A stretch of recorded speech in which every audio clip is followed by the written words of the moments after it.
decrement a timer after so many times somebody has crossed a certain area or location. So you need two variables.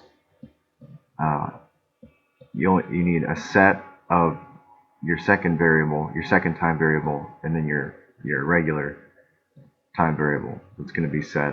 And then obviously you got your timer set up. So your first variable, subtract by -1, and then make that and sync that to an event tick.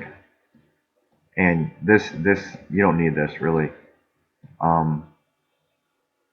Set it and apply it to a counter, and then you need another if statement, and then once the counter reaches 8, it will subtract by 0.4 and then apply that to your first variable. I was only using one variable, but one variable can't be in two places at the same time, and it kept like screwing with my head a little bit. So I was like, okay, after so many hours, you just try that. I was like, okay, I'll use two variables, and two variables can be at two places at one time. One variable, maybe it's possible, but I don't know. Like if one variable can be at two places at one time, I don't know. It was like physically impossible. You know what I mean? So two variables are what you need, and then the sequence sets it down there, and then it applies it up here.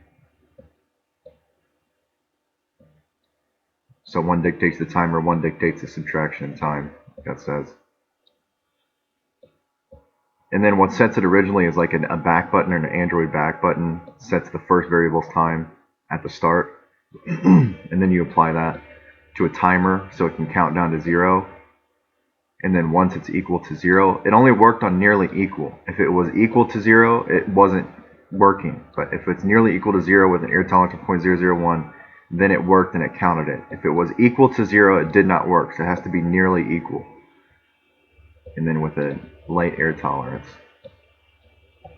So, and then also with the branch, I was like, how do you make that, a condition? I didn't really know how the conditions work too well. And then once I saw that the counter worked, I was like, okay, well, this is doable. This is possible. But the second variable thing came later.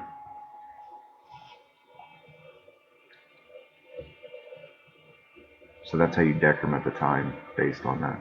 And then also I had it apply to the delay up here, because it was a beep test, so every time you get there, it still waits out the delay for the recovery time between the two.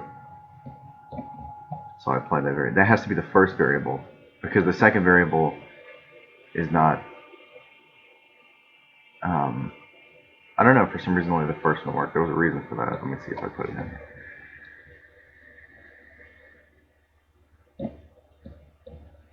I don't know. For some reason it had to be the first variable. I forget why. That's how you decrement it after a certain number of things have happened, after a certain number of times. After the beep test has gone down after a certain number of times, that's how you decrement it by 0.4 every time after a certain amount of times.